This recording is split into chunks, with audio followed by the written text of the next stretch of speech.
زبیدہ مصطفیٰ ایک شخصیت، ایک عہد۔ وہ لاہور میں موسم سرما کی ایک پہلی صبح تھی۔ سردیوں کی نرم سجل دھوپ میرے چاروں طرف پھیلی ہوئی تھی۔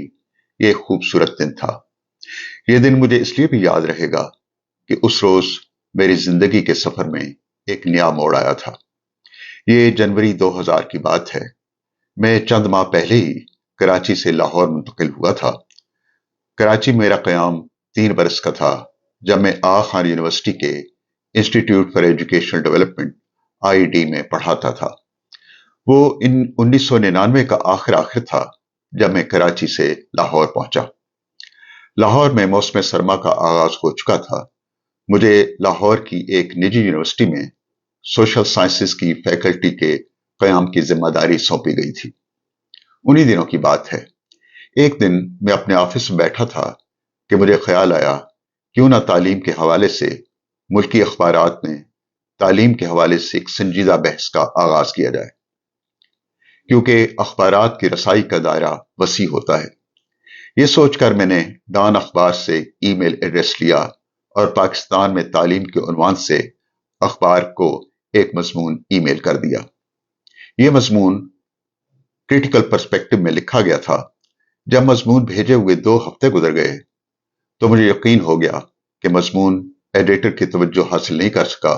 یوں لکھنے کی ایک لہر جو میرے دل میں اٹھی تھی خود ہی دم توڑ گئی۔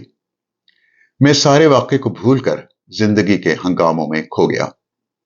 اس بات کو گزرے 3 یا 4 ہفتہ تھا کہ مجھے اسلام آباد سے ایک دوست کا فون آیا کہ تمہارا مضمون ڈان اخبار میں نمایاں طور پر شائع ہوا ہے۔ اس لمحے کی کیفیت کو میں لفظوں میں بیان نہیں کر سکتا، لیکن اس دن کی کہانی یہاں ختم نہیں ہوتی۔ ابھی اس میں ایک اور موڑ آنا تھا۔ اسی روز شام کو مجھے اپنے لیپ ٹاپ پر ای میل کے ذریعے ایک طویل پیغام موصول ہوا۔ یہ پیغام زبیدہ مصطفیٰ کی طرف سے تھا، جو ان دنوں ڈان کی ایڈیٹر تھیں۔ اس پیغام کو 25 برس گزر چکے ہیں، لیکن یہ میرے لیپ ٹاپ پر اب تک محفوظ ہے۔ یہ میری زندگی کے قیمتی اثاثوں میں سے ایک ہے۔ زبیدہ مصطفیٰ نے اپنی ای میل میں پہلے تو معذرت کی تھی کہ مضمون کی اشاعت میں تاخیر ہو گئی، کیونکہ وہ کسی مصروفیت کے سلسلے میں کراچی سے باہر گئی ہوئی تھی۔ اس نے اپنے پیغام میں میرے مضمون کی دلچسپ انداز میں تعریف کی۔ اس نے لکھا تھا کہ کوشش کے باوجود بھی میں آپ کے مضمون میں کانٹ چھانٹ نہ کر سکی۔ تعلیم جیسے اہم موضوع پر تنقیدی اور تجزیاتی اسلوب میں لکھنے والے زیادہ نہیں۔ میری خواہش ہوگی کہ آپ تعلیم کے موضوع پر ڈان کے لیے تواتر سے لکھیں۔ مجھے زبیدہ کا طویل پیغام پڑھ کر مسرت بھری حیرت ہوئی۔ حیرت کی 2 وجوہات تھیں۔ پہلی تو یہ کہ ڈان کی ایڈیٹر نے ایک گمنام اور نوارت لکھنے والے کی حوصلہ افزائی کے لیے اتنا طویل پیغام بھیجنے کی زحمت کیسے کی۔ یہ حیرت کی دوسری وجہ تعلیم کے حوالے سے وہ جذبہ، پیشن تھا جو زبیدہ کے پیغام کی ہر سطر میں لو دے رہا تھا۔ ان سب حیرتوں کے جواب مجھے ایک ایک کر کے تب ملے جب میں نے زبیدہ کی اپنی زندگی کے بارے میں جانا۔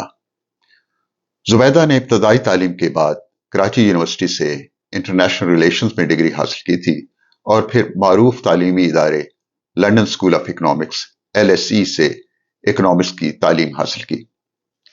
مختلف مضامین اور مختلف تعلیمی اداروں نے زبیدہ کی سوچ کی افق وسیع کر دیے تھے۔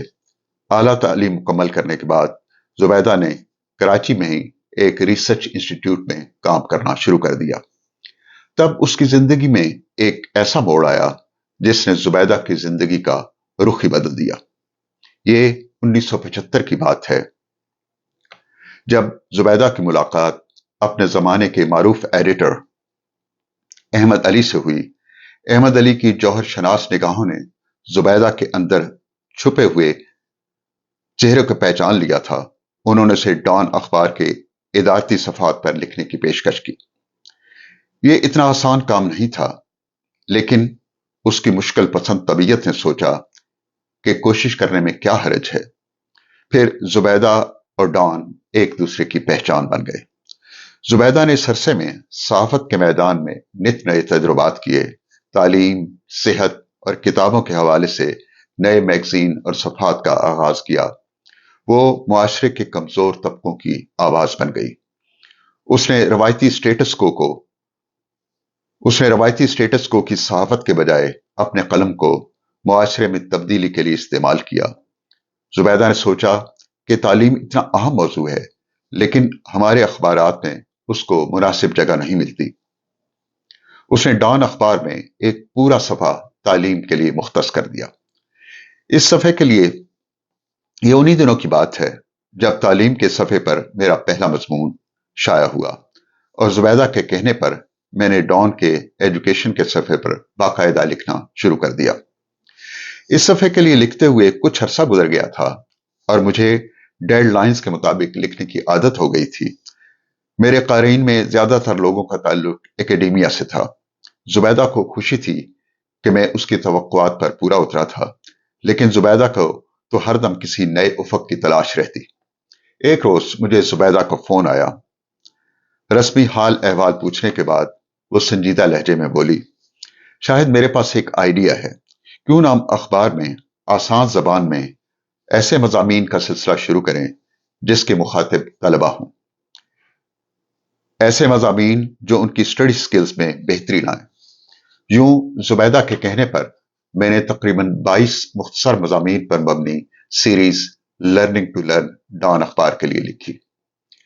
اب زبیدہ پھر سے کسی نئے افق کی تلاش میں تھی۔ ایک روز اس کا فون آیا، کہنے لگی، ہم نے فیصلہ کیا ہے کہ ڈان کے ایڈیٹوریل صفحات میں تعلیم پر بھی کالم شائع ہوگا۔ اب وقت آ گیا ہے کہ آپ ڈان کے ایڈیٹوریل صفحات پر تعلیم کے حوالے سے ریگولر کالم لکھیں۔ یہ میرے لیے بڑے اعزاز کی بات تھی۔ میں نے تواتر سے ان موضوعات پر لکھنا شروع کیا۔ میرا کالم ہر دوسرے ہفتے ڈان کے ادارتی صفحات پر شائع ہوتا تھا۔ میں یہ کالم تقریباً 9 سال تک لکھتا رہا۔ ڈان کے ادارتی صفحات پر لکھتے کچھ ہی عرصہ گزرا تھا کہ ایک روز زبیدہ کا فون آیا۔ اس کے لہجے میں ایک ایکسائٹمنٹ تھی۔ میں جان گیا تھا کہ اس نے پھر سے کوئی نیا افق تلاش کر لیا ہے۔ میرا اندازہ درست تھا۔ زبیدہ کہنے لگی، شاہد ہم ڈان میں کتابوں کے حوالے سے ایک نیا میگزین شروع کر رہے ہیں۔ اس کا نام بکس اینڈ آتھرز ہوگا۔ آپ کو اس میں ہر ہفتے کتابوں پر ریویوز لکھنا ہوں گے۔ پھر ہم نے دیکھا کہ بکس اینڈ آتھرز میگزین پوری آب و تاب سے نکلا، اور میں نے اس کے ابتدائی عرصے میں کتابوں پر ریویوز لکھے۔ ڈان کے ساتھ 9 سال تک وابستہ رہنے کے بعد میں نے دا نیوز کے ادارتی صفحات پر تعلیم اور زبان پر لکھنا شروع کر دیا۔ اس دوران ایک تبدیلی یہ بھی آئی کہ اب میں انگریزی کے ساتھ ساتھ اردو میں بھی دنیا اخبار میں ہفتہ وار کالم لکھتا ہوں۔ اس دوران زبیدہ سے کبھی کبھار فون پر بات ہو جاتی یا کسی کانفرنس میں ملاقات ہو جاتی۔ پھر ایک روز اس نے بتایا کہ وہ ڈان سے ریٹائر ہو رہی ہے۔ اس نے ڈان کے ساتھ اپنی زندگی کے 34 برس گزارے تھے۔ اس کے سیاہ بالوں میں اب چاندنی اتر آئی تھی۔ اس چاندنی کی اپنی خوبصورتی، اپنی گریس تھی۔ اس کی آنکھوں کی بینائی رفتہ رفتہ مدھم پڑتی جا رہی تھی، لیکن اس کے اندر ایک بے قرار روح تھی۔ ریٹائر ہو کر بھی وہ چین سے نہیں بیٹھی۔ اس نے اپنی زندگی پر مبنی یادداشتیں لکھنا شروع کر دیں، جو بعد میں کتابی شکل مائی ڈان ڈیز کی صورت میں سامنے آئیں۔ تعلیم کے حوالے سے اس کی کتاب ٹرینی آف لینگویج ایک اہم تصنیف ہے۔ وہ اپنی صحت کی خرابی کے باوجود آخر دم تک لکھتی رہی۔ پچھلے دنوں مجھے سعودی عرب کے شہر ریاض آنا پڑا۔